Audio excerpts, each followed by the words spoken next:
Megastar Chiranjeevi, నటసింహం Balakrishna ఇద్దరే తెలుగు చిత్ర పరిశ్రమను తిరుగులేని కథానాయకులు. సినిమాల పరంగా కాంపిటీషనున్నా నిజ జీవితంలో ఇద్దరూ మంచి స్నేహితులు. ఎందుకంటే ఎవరి స్టైల్ వారిది, ఎవరి మార్కెట్ వారిది. విడివిడిగా వీరిద్దరూ భారీ వసూళ్లు చేసిన చిత్రాలు ఎన్నో ఉన్నాయి. ఆ కలెక్షన్స్ బాలీవుడ్ని సైతం భయపెట్టాయి. చిరంజీవి, బాలయ్య ఎంత మిత్రులైనా వీరిద్దరి చిత్రాలు పోటాపోటీగా విడుదలైనప్పుడు మాత్రం అభిమానులు అటెన్షన్తో ఉండేవారు. రిజల్ట్ ఎలా ఉంటుంది, ఎవరిది పైచేయి అవుతుంది అనే టెన్షన్తో వెయిట్ చేస్తుంటారు. అలాంటి ఆసక్తికరమైన పోటీ 1986లో జరిగింది. వారం రోజుల తేడాతో విడుదలైన బాలయ్య, చిరంజీవి చిత్రాలు బాక్సాఫీస్ దగ్గర బాగా సందడి చేశాయి. రెండూ కూడా మంచి వసూళ్లు సాధించాయి. ఆ రెండు చిత్రాలు చిరంజీవి రాక్షసుడు, బాలకృష్ణ అపూర్వ సహోదరులు. చిరంజీవి రాక్షసుడు మెగాస్టార్ చిరంజీవితో అభిలాష, ఛాలెంజ్ చిత్రాలు నిర్మించిన క్రియేటివ్ కమర్షియల్స్ అధినేత కెఎస్ రామారావు గారు ఆయనతో నిర్మించిన మూడవ చిత్రం రాక్షసుడు. మెగాస్టార్ చిరంజీవి నటించిన తొలి సినిమాస్కోప్ చిత్రమిది. యండమూరి వీరేంద్రనాథ్ రాసిన నవల ఆధారంగా రూపుదిద్దుకున్న ఈ చిత్రానికి ఏ కోదండరామిరెడ్డి దర్శకత్వం వహించారు. సుహాసిని కథానాయిక. అనాథగా పెరిగి తన తల్లెవరో తెలుసుకోవాలని ఆరాటపడే పాత్రలో చిరంజీవి బాగా నటించారు. Chiranjeevi mass style, superb screenplay, తలకోనలో తీసిన సన్నివేశాలు, ఇళయరాజా సంగీతం రాక్షసుడు చిత్రాన్ని హిట్ చేశాయి. రాజమౌళి, ప్రభాస్తో తీసిన ఛత్రపతి చిత్రంలో రాక్షసుడు సినిమా ఫ్లేవర్ కనిపిస్తుంది. ఈ చిత్రంలోని పాటలు అద్భుతంగా ఉంటాయి. ముఖ్యంగా మళ్ళీ మళ్ళీ ఇది రాని రోజు, మల్లెజాజి అల్లుకున్న రోజు, జాబిలంటే ఈ చిన్నదాన్ని చూడకుంటే నాకు వెన్నలేది, ఏదో అడగాలని, ఎంతో చెప్పాలని రగిలే ఆరాటంలో, వెళ్లలేను ఉండలేను ఏమీ కాను, ఈ పాట ఇప్పటికీ ఎవర్గ్రీన్. అలాగే అచ్చా అచ్చా వచ్చా వచ్చా అనే పాట కూడా మార్వెలస్గా ఉంటుంది. ఈ సినిమాలో రాధ ఇంకో హీరోయిన్గా నటించింది. నాగబాబు తొలిసారిగా ఈ చిత్రంతోనే పరిచయమయ్యారు. అక్టోబర్ 2న విడుదలైన రాక్షసుడు చిత్రానికి మంచి రెస్పాన్స్ వచ్చింది. 55 ప్రింట్లతో విడుదలైన ఈ సినిమా మొదటివారం 75 లక్షలకు పైగా వసూలు చేసింది. 26 కేంద్రాల్లో 100 రోజులు పూర్తి చేసుకున్న ఈ చిత్ర శతదినోత్సవం చెన్నైలో 1987 జనవరి 10న జరిగింది. ముఖ్య అతిథులుగా రజనీకాంత్, శ్రీదేవి, కె. విశ్వనాథ్ గారు వచ్చారు. బాలకృష్ణ అపూర్వ సహోదరులు. నందమూరి నటసింహం బాలకృష్ణ విషయానికొస్తే తొలిసారిగా నటసింహం నందమూరి బాలకృష్ణ ద్విపాత్రాభినయం చేసిన చిత్రం అపూర్వ సహోదరులు. దర్శకుడు, నిర్మాత కె. రాఘవేంద్రరావు గారు నిర్మించిన చిత్రమిది. 1986 మార్చి 1న ఈ సినిమా షూటింగ్ మొదలైంది. Rebel star Krishnam Raju camera switch on చేయగా మెగాస్టార్ చిరంజీవి తొలి క్లాప్నివ్వగా చిత్రం షూటింగ్ స్టార్ట్ అయింది. నిర్మాణం పరంగా ఖర్చుకు ఏమాత్రం వెనకాడకుండా తీశారు రాఘవేంద్రరావు గారు. సాంఘిక చిత్రాల్లో అప్పటికే ఇదే కాస్ట్లీయెస్ట్ చిత్రంగా ఉండడం విశేషం. విజయశాంతి, భానుప్రియల గ్లామర్ సినిమాకి అదనపు ఆకర్షణ. రాఘవేంద్రరావు గారు తన మార్క్ సాంగ్స్ చిత్రీకరించారు. ఎన్టీఆర్ గారు ఒకే రోజు అనౌన్స్ చేసిన 2 చిత్రాల్లో ఇది ఒకటి. ఇంకొకటి అనసూయమ్మగారి అల్లుడు. 1986 అక్టోబర్ 9న విడుదలైన అపూర్వ సహోదరులు చిత్రానికి ఓపెనింగ్స్ ఎక్సలెంట్గా వచ్చాయి. ప్రేక్షకుల టాక్ పరంగా యావరేజ్గా నిలిచినా కలెక్షన్స్ పరంగా కుమ్మేసింది. మొదటివారం 80 లక్షలకు పైగా వసూలు రాబట్టింది. 100 రోజుల వేడుక 1987 జనవరి 25న మద్రాస్ అడయార్ పార్క్ హోటల్లో జరిగింది. కృష్ణంరాజు, నాగార్జున ముఖ్య అతిథులుగా హాజరయ్యారు. ఈ చిత్రంలో బాలయ్య చెప్పే ఒక డైలాగ్ అద్భుతంగా ఉంటుంది. ఆటకు పోటీకి నేనెప్పుడూ సిద్ధమే, రాజ్యము వీరభోజ్యము, సౌందర్యం రాజాంతపురం నిక్షిప్తమని నమ్మే రాజబిడ్డలం మేము. తండ్రిలోని రాజసం బాలయ్య నటనలో కనిపిస్తుంది. బాలయ్య సిగరెట్ స్మోక్ చేస్తూ స్టైల్గా చేసిన యాక్టింగ్ అద్భుతంగా ఉంటుంది. మొత్తానికి నటసింహం నందమూరి బాలకృష్ణ, మెగాస్టార్ చిరంజీవి ఇద్దరూ వారం రోజుల వ్యవధిలో వచ్చి తెలుగు ప్రేక్షకులను ఉర్రూతలుగించారు. 2 చిత్రాలు కాసుల వర్షం కురిపించాయి. ముఖ్యంగా చిరంజీవి రాక్షసుడు సినిమాస్కోప్లో 55 ప్రింట్లతో విడుదలైన ఈ చిత్రం మొదటివారమే 75 లక్షలకు పైగా వసూలు చేసి రికార్డు సృష్టించింది. శతదినోత్సవం 1987 జనవరి 10న చెన్నైలో ఘనంగా జరిగింది. ఈ వేడుకకు రజనీకాంత్, శ్రీదేవి, కె. విశ్వనాథ్ వంటి దిగ్గజాలు హాజరయ్యారు. ఈ సినిమాలోని ఇళయరాజా సంగీతం, ముఖ్యంగా మళ్ళీ మళ్ళీ ఇది రాని రోజు పాట అప్పట్లో ఒక ఊపూపింది.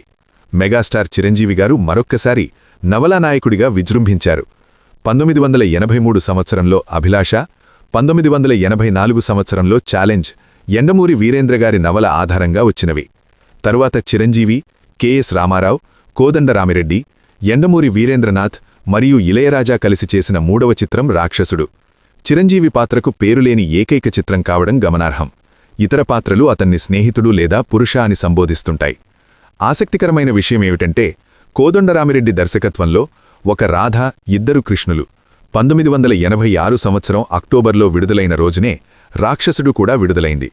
చిరంజీవి మరియు కమల్ హాసన్ నటించిన 2 చిత్రాలు యండమూరి వీరేంద్రనాథ్ నవలల ఆధారంగా నిర్మించబడ్డాయి మరియు వాణిజ్యపరంగా విజయవంతమయ్యాయి. ఇక బాలకృష్ణ అపూర్వ సహోదరుల చిత్రం విషయానికొస్తే మెగాస్టార్ చిరంజీవి రాక్షసుడు చిత్రానికి వారం గ్యాప్లో వచ్చిన ఈ సినిమా మొదటి వారంలోనే 80 లక్షల మార్కును దాటి చిరంజీవి సినిమా వసూళ్లకు గట్టి పోటీనిచ్చింది. 1986లో బాలకృష్ణ వరుసగా 6 బ్లాక్ బస్టర్ హిట్స్ ఇచ్చి హీరో ఆఫ్ ద ఇయర్గా నిలిచారు. 1987 జనవరి 25న మద్రాస్ అడయార్ పార్క్ హోటల్లో శతదినోత్సవ వేడుక జరిగింది. ఈ వేడుకకు కృష్ణంరాజు, నాగార్జున ముఖ్య అతిథులుగా హాజరయ్యారు.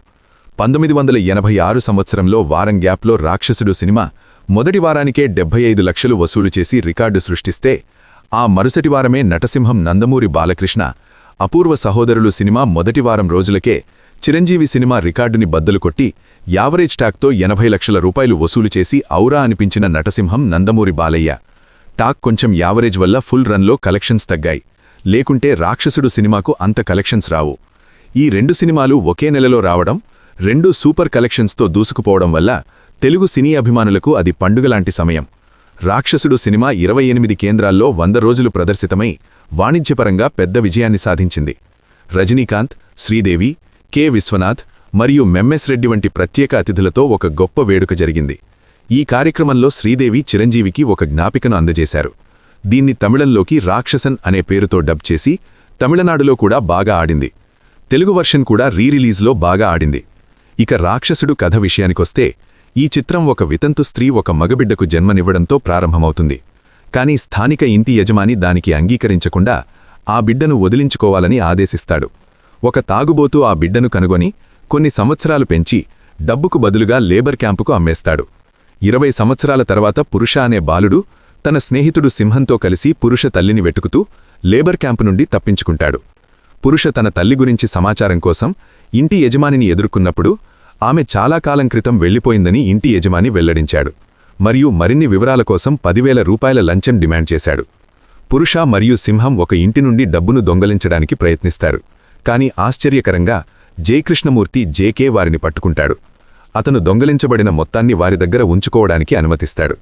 అయితే వారు తిరిగి వచ్చే సమయానికి ఇంటి యజమాని పురుష తల్లి గురించి సమాచారాన్ని జేకేకు 50,000 రూపాయలకు అమ్మేస్తాడు. కోపంతో పురుష జేకేను ఎదుర్కొంటాడు. అతను తన ప్రత్యర్థి మాదక ద్రవ్యాల వ్యాపారి అయిన పురుషుణ్ణి ఆపడానికి పురుషుణ్ణి ఉపయోగించుకోవాలనుకుంటున్నట్లు వెల్లడిస్తాడు. మొదట్లో అయిష్టంగానే ఒప్పుకున్న పురుష చివరికి అంగీకరిస్తాడు. ప్రత్యర్థి మనుషులతో జరిగిన ఘర్షణలో పురుష గాయపడి నదిలోకి దూకుతాడు. అక్కడ ఇన్స్పెక్టర్ విజయ్ సోదరి అయిన అనాథ మరియు పాఠశాల ఉపాధ్యాయురాలు సుమతి అతన్ని రక్షించింది.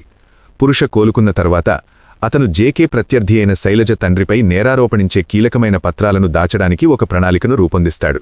అయితే మిషన్ సమయంలో విజయ్ చంపబడతాడు. మిగిలిన కథ పురుష ప్రతీకారం తీర్చుకోవడానికి మరియు తన తల్లితో తిరిగి కలవడానికి ఎలా ప్రయత్నిస్తుందో అనుసరిస్తుంది. యండమూరి నవల ఆధారంగా వచ్చిన ఈ కథ ఆద్యంతం ఆకట్టుకుంటుంది. ఇక అపూర్వ సహోదరులు కథ విషయానికొస్తే, ఈ చిత్రం ఒక రాజవంశంలో ప్రారంభమవుతుంది. అక్కడ జమీందార్ నరేంద్రవర్మ స్వాతంత్ర సమరయోధుడు ప్రకాశమని గుర్తించబడి పోరాట యోధుల కుటుంబాలకు ఆశ్రయం కల్పించినందుకు తన ప్రతిష్టాత్మక భూమిని అతనికి ప్రసాదిస్తాడు. ఫలితంగా నరేంద్రవర్మ మరియు ఆయన భార్య మాలిని యొక్క దయాగుణని ప్రజలు ప్రశంసిస్తారు. కానీ పిల్లలు లేకపోవడం ఇద్దరినీ కలవరపడుతుంది. నరేంద్రవర్మ దుర్మార్గులైన భావమరిది బంగారు రాజు మరియు వరహాలు అతని సంపదను దోచుకోవడానికి ఒక అవకాశం కోసం చూస్తున్నారు. దానితోపాటు నరేంద్రవర్మ గర్భివతి అయిన తన భార్య గుర్తింపును దాచిపెట్టి నరేంద్రవర్మ తన సొంత ఇంటి దగ్గర తెలియకుండానే ఉన్నాడు. పక్కనే బంగారు రాజు పురుషులు పూర్ణను సజీవంగా చూసి బిడ్డతో పాటు ఆమెను చంపడానికి ప్రయత్నిస్తారు. అయినప్పటికీ ఆమె తప్పించుకుంది. ఆమె బిడ్డ తప్పిపోయింది మరియు ప్రకాశం దంపతులు ఆమెను సురక్షితంగా పెంచుతారు. ఆ తోబుడ్డుల పేర్లు వరుసగా రాము మరియు అరుణ్ కుమార్. తర్వాత బంగారురాజు నరేంద్రవర్మను తన రహస్యంగా దాచిన వారసత్వ నిధి కోసం అపహరించడానికి కుట్రపన్నాడు మరియు అతను వెళ్లిపోయాడని ప్రకటిస్తాడు. సంవత్సరాలు గడిచిపోతాయి. అరుణ్ కుమార్ గర్వం మరియు సార్వభౌమ్యతతో నిర్భయంగా పెరుగుతాడు. కానీ ఉదారవాదిగా ఉంటాడు మరియు తన జీవితాన్ని ఫన్గా గడుపుతాడు. బంగారురాజు మరియు వరహాలు చిన్నప్పటి నుండి అతన్ని హత్య చేయడానికి అనేక ప్రయత్నాలు చేస్తారు, కానీ ఫలించవు. ధైర్యవంతుడైన రాము నరేంద్రవర్మ యొక్క భరత్ నగర్ అనే కాలనీలో పెరుగుతాడు. అక్కడ అతను ఇతరులకు సహాయం చేయడంలో అద్భుతమైన ఖ్యాతిని కలిగి ఉంటాడు. కవలను విభజించిన అదే నర్సు కుమార్తె అరుణ్ ఒక దయగల స్వప్నను కార్యదర్శిగా నియమిస్తాడు. అక్కడి నుండి అతను మారుతాడు, తన బాధ్యతలను నిర్వహిస్తాడు మరియు ఆమెను ప్రేమిస్తాడు. ఇది క్రూరవారిని బాధపెడుతుంది. అంతేకాకుండా బంగారురాజు వారి స్మగ్లింగ్ కార్యకలాపాల కోసం అడవిలో ఒక రహస్య మార్గాన్ని ఏర్పాటు చేస్తాడు. సో దట్ వారు వందలను అమానవీయ కులుస్థితులకు గురిచేసి బానిసలుగా చేస్తారు. నరేంద్రవర్మ కూడా వారిలో ఒకరు. ఒకసారి రాము బంగారురాజు ఏజెంట్ అయిన బాబురావు కుమార్తె రోజాతో గొడవపడతాడు. కొంతకాలం తర్వాత వారు ప్రేమలో పడ్డారు మరియు దాన్ని పరిగణనలోకి తీసుకుని బాబురావు కాలనీని ఆక్రమించడానికి బంగారురాజుతో కుట్రపన్నాడు. మొదట్లో అరుణ్ ఆ ప్రతిపాదనను అంగీకరించాడు, కానీ స్వప్న సూచనలను సమర్థించాడు.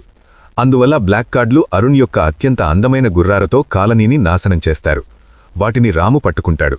కొద్దిసేపటి తర్వాత కత్తులతో గుర్రాలను చంపి కాలనీలోని పీపులను దోషులుగా చేస్తారు. అప్పుడు కోపంతో అరుణ్ ప్రకాశాన్ని లాక్కెళ్లి హింసిస్తాడు. సకాలంలో రాము దిగిపోతాడు మరియు సోదరుల మధ్య యుద్ధం చెలరేగి రాము అరెస్టుతో ముగిస్తుంది. ఇప్పుడు బంగారురాజు కలనీని తన దారిని పూర్తి చేసుకోవడానికి ప్రకాశంను బంధిస్తాడు. రాము జైలు నుండి పారిపోతాడు. అదే సమయంలో బంగారురాజు మరియు వరహాలు కుట్రపూర్వకంగా అరుణ్కు విషమిస్తారు. కాని వారదంతా చేసింది స్వప్న అని నిందలు మోపితే దానిని అతను కూడా నమ్మి ఆమెను బయటకు పంపుతాడు. అదనంగా భయపడిన బాబురావు రాజభవనానికి మారుతాడు. అక్కడ రోజా అరుణ్ను రాముగానే చూడడం చూసి ఆశ్చర్యపోతుంది.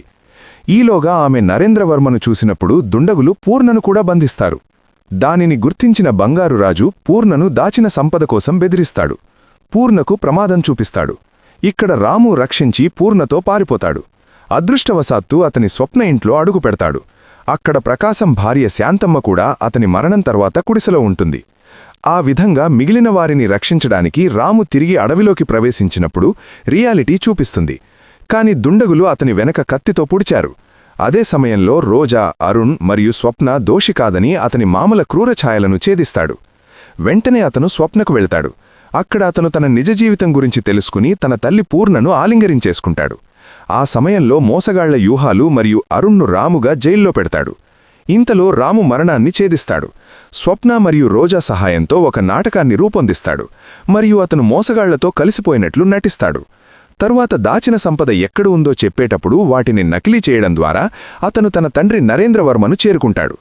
దయ్యాలు వారి సంభాషణను విని వాటిని వలవేసి రహస్య అదృష్టం కోసం కదులుతాయి. అదుస్థితిలో అరుణ్ విడిపోయి వాటిని బెయిల్ ముందు బయటకు తీసుకుంటాడు. చివరికి ప్రత్యేకమైన సోదరులు దుర్మార్గులను ఆపివేసి నిధిని కాపాడుతారు. చివరిగా అరుణ్ స్వప్నతో వివాహం మరియు రాము రోజాతో వివాహంతో సినిమా సంతోషకరమైన ముగింపులో ముగిస్తుంది. ఈ వీడియో మీకు నచ్చుతుందని ఆశిస్తూ ఈ వీడియోకి ఒక లైక్ చేయండి, షేర్ చేయండి. మా ఛానల్ని సబ్స్క్రైబ్ చేసి పక్కనే ఉన్న బెల్ ఐకాన్ని ప్రెస్ చేయండి. మా ఛానల్లో వీడియో చూసిన ప్రతి ఒక్కరికి కూడా పేరు పేరున ధన్యవాదాలు చెప్పుకుంటున్నాను.